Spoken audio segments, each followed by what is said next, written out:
તો બજેટને લઈને આજે આપણે ચર્ચા કરી રહ્યા છીએ અને બજેટ જાહેર કરી દેવામાં આવ્યું છે. મોદી સરકાર 3.0નું પહેલું આ સંપૂર્ણ કદનું બજેટ છે અને બજેટને લઈને જે રાહત આપવામાં આવી છે કે પછી ઘણી બધી વસ્તુઓ રહી ગઈ છે એ જ મુદ્દે આપણે ચર્ચા પણ કરી રહ્યા છીએ.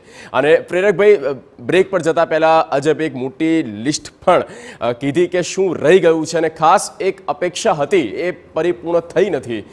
આપનું શું આ બાબતે માનવું છે? મધ્યમ વર્ગથી લઈને ખાસ તો વિશેષ ગુજરાત માટે એવા કયા ટોપ 5 આપને એ પોઈન્ટ્સ દેખાય છે કે જે મળ્યા? મુખ્યત્વે મધ્યમ વર્ગની આપણે આની પહેલાંની વખત પણ વાત કરી કે જે સ્ટાન્ડર્ડ ડિડક્શન જે છે એ 50,000થી વધારીને 75,000 કર્યું અને જે ટેક્સની જે લિમિટ હતી એ 3 થી 6 લાખ હતી એની જગ્યાએ 7 લાખ એટલે 1 લાખ એટલે ઓવરઓલ જે તમે તમારી ઓપનિંગ રિમાર્કમાં પણ વાત કરી કે 17,500 રૂપિયા સુધીનો જેમાં બેનિફિટ થાય છે.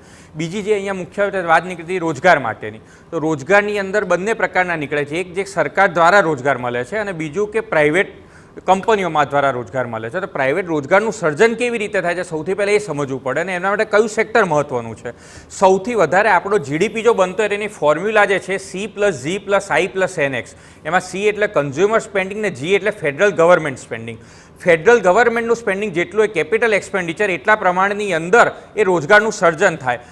એક જે કહેવાય છે એવું કહેવાય છે કે 100 રૂપિયા જો સરકારે કેપિટલ એક્સપેન્ડિચરની અંદર ખર્ચે તો પહેલાં જ વર્ષે એની 2.5 ગણી ઇફેક્ટ એ ઇકોનોમી પર આવે છે. કારણ કે જે કેપિટલ સ્પેન્ડિંગ થાય છે એમાંથી એરપોર્ટ બને, પોર્ટ બને, રોડ બને, પુલ બને, બ્રિજ બને, આ ખર્ચો અને બીજા વર્ષે એની 4.5 ગણી ઇફેક્ટ આવે છે એટલે ઇકોનોમીમાં. હવે આ બજેટની અંદર જો તો 11,11,000 કરોડ રૂપિયા કેપિટલ એક્સપેન્ડિચર પાછળ સરકારે ખૂબ મોટી ફાળવણી કરી છે અને બજેટની સિક્વન્સ જુઓ તો 5.5 લાખ કરોડ, 7.5 લાખ કરોડ, 10 લાખ કરોડ ને 11 લાખ કરોડ એટલે કેપિટલ એક્સપેન્ડિચર ખૂબ મોટા પ્રમાણમાં કરીને એસેટનું નિર્માણ કરી રહી છે. સાથે સાથે આ જ બજેટની અંદર 1.5 લાખ કરોડ રૂપિયા વિવિધ રાજ્યોને 0% ઇન્ટરેસ્ટે 50 વર્ષ માટે કેન્દ્ર સરકાર લોન આપે છે ઇન્ફ્રાસ્ટ્રક્ચરના વિકાસ માટે. એટલે ઓવરઓલ તમે ઇન્ફ્રાસ્ટ્રક્ચરની અંદર જુઓ તો 12,87,000 કરોડ રૂપિયા અને જો આમાં રેલવેનું આપણે આંકડો ઉમેરી દઈએ તો બીજું 3 લાખ કરોડ રૂપિયા એ થાય છે. એટલે લગભગ જે કહેવાય કે 14.5 લાખથી 15 લાખ કરોડ કેપિટલ એક્સપેન્ડિચરની અંદર સરકારે ખર્ચે છે. અને જ્યારે કેપિટલ એક્સપેન્ડિચરમાં આટલો મોટો જ્યારે ખર્ચ થતો હોય એના કારણે રોજગારીનું નિર્માણ થાય છે. કારણ કે પ્રાઇવેટ કંપનીઓને ઓર્ડર મળે છે, જ્યારે એમને ઓર્ડર મળે ત્યારે સ્કિલ ને અનસ્કિલ લેબરની જરૂર પડે છે. સ્કિલ ને અનસ્કિલ લેબરની જ્યારે રિક્વાયરમેન્ટ ઊભી થાય છે ને એમને નોકરી મળે છે એટલે એમને જે સેલેરી મળે છે એના કારણે કન્ઝમ્પશન વધે છે અને કન્ઝમ્પશન વધે એટલે એના કારણે જીડીપીમાં વધારો થાય છે.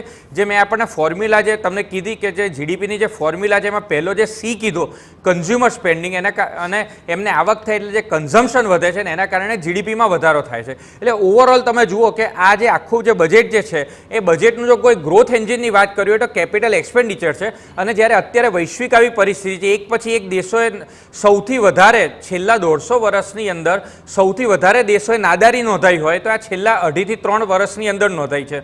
અને અમુક કન્ટ્રી તો એવી કન્ડિશનની અંદર મુકાઈ ગયા છે. ઇવન અમેરિકાના પ્રેસિડેન્ટે પ્રેસ કોન્ફરન્સમાં કહેવું પડ્યું કે તે અનાજની તંગી છે. આ પ્રકારની સ્થિતિ જ્યારે વિશ્વની અંદર હોય ત્યારે આ વૈશ્વિક આર્થિક પરિસ્થિતિમાં કડીઓ જોડવાની વાત છે. ખેડૂતો માટે કોઈ મોટી જાહેરાત નથી. એમાં પણ એક કારણ કે ખેડૂત એક એવો વર્ગ છે કે જે હંમેશા માંગતો હોય, સરકાર પાસેથી અપેક્ષા રાખતો હોય.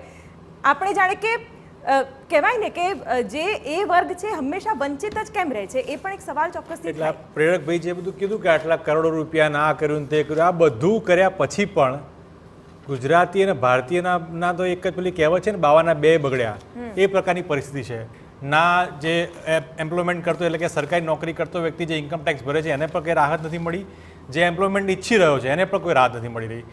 જે કહેવાય જે આપણે ઇન્ડિકેશન જોઈએ કે આપણને ખબર પડે કે સરકાર કયા પ્રકારની કામગીરી કરી છે. મેન્યુફેક્ચરિંગ સેક્ટર એ કન્ટ્રીબ્યુટ કરવામાં 2nd નંબરનું સેક્ટર છે જે તમને ઇકોનોમીમાં કન્ટ્રીબ્યુટ કરે છે. એ ખસીને 4થા ક્રમાંકે આવી ગયું. 2015 થી 2022 સુધીમાં 80 લાખ લોકોની રોજગારી મેન્યુફેક્ચરિંગ સેક્ટરમાં જતી રહી. આ જ વસ્તુ જોવા જઈએ એગ્રીકલ્ચર સેક્ટરમાં તો 41,000 જેટલા ખેડૂતોએ આત્મહત્યા કરી નાખી 8 વર્ષમાં.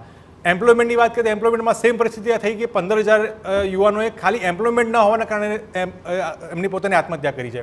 એટલે આખી વાત એ છે કે જે સામાન્ય વ્યક્તિ, મધ્યમ વ્યક્તિ હોય, જે બી વાત કરી કે મારા તમારા ખિસ્સામાં શું આવ્યું એ આખી વાતમાં ક્યાંય સરકારે કશું કહ્યું નથી. બીજી એક બહુ સરસ વાત કરી કે જે અત્યાર સુધીમાં જેટલા પ્રધાનમંત્રી બન્યા 15 પ્રધાનમંત્રી બન્યા, આ 15 પ્રધાનમંત્રીઓએ 50 વર્ષમાં જે દેવું કર્યું એ 50 લાખ કરોડ હતું.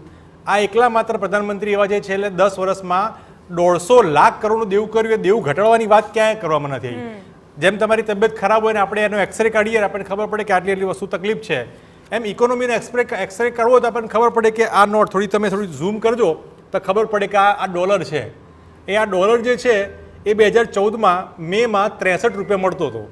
આજે આ જ નોટ મેં એ 2014ની મૂકી રાખી છે, એ વધતી અત્યારે આને હું વેટાવા જઉં તે મને 8300 રૂપિયા મળશે. આ $100 છે એટલે 8300 રૂપિયા મને મળશે. એવી ને એવી બીજી એક વાત કરું કે અત્યારે મારી પાસે દિરહામ પડ્યો છે. આ દિરહામ જે છે એ 14માં એ 14 રૂપિયાનો હતો, આજે આ 24 રૂપિયા પહોંચી ગયો છે. એટલે સરકારની જે વાત સરકાર એની પહેલાં ભૂતકાળમાં કહેતી હતી કે જો ડોલર ઘટે તો સરકારની શાખ પણ ઘટે અને સરકારનું પરફોર્મન્સ કેવું છે આપણને ખબર પડે. એટલે આ તમામ વસ્તુ સરકારના ઇન્ડિકેશનના વિરોધમાં ચાલી છે. તેમ છતાં ખાલી ભાષણોમાં લચ્છેદાર ભાષણોમાં સારી વાતો કરવાની, કોઈ નવી યોજના અત્યારે લોન્ચ નથી કરી. ઇવન જીએસટીમાં 300થી વધારે વખત એમાં સુધારા કર્યા, પણ એવો એક પણ સુધારો અત્યારે દેખાતો નથી કે જેના કારણે તમને ને મને ફાયદો થાય.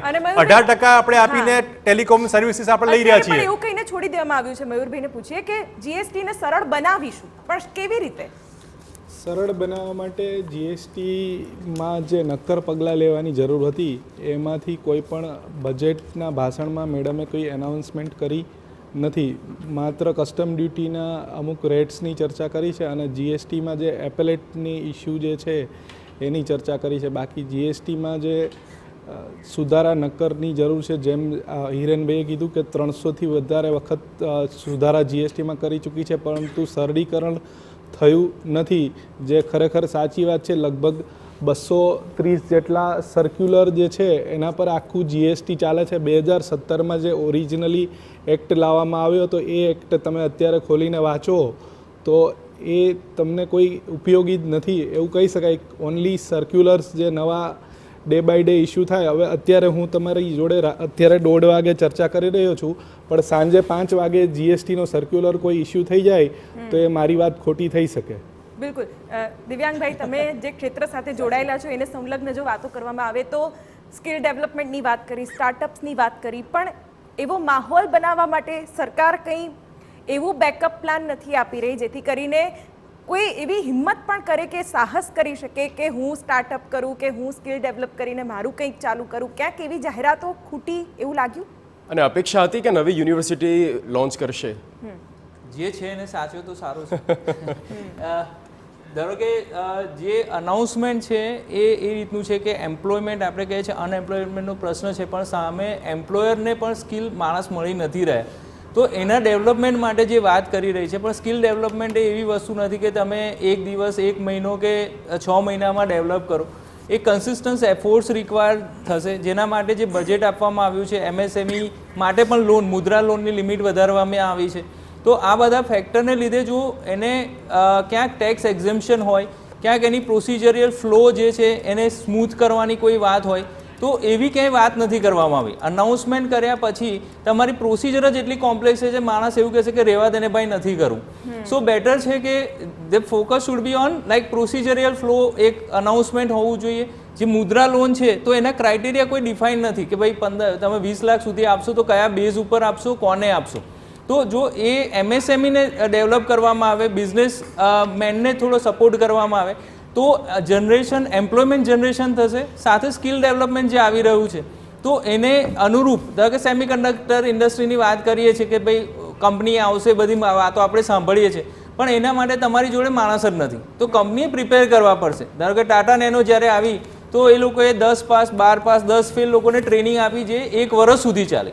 તો આની ઇફેક્ટ 2-3 વર્ષ પછી દેખાશે, જેમાં યુનિવર્સિટીનું કોન્ટ્રીબ્યુશન ઘણું હશે.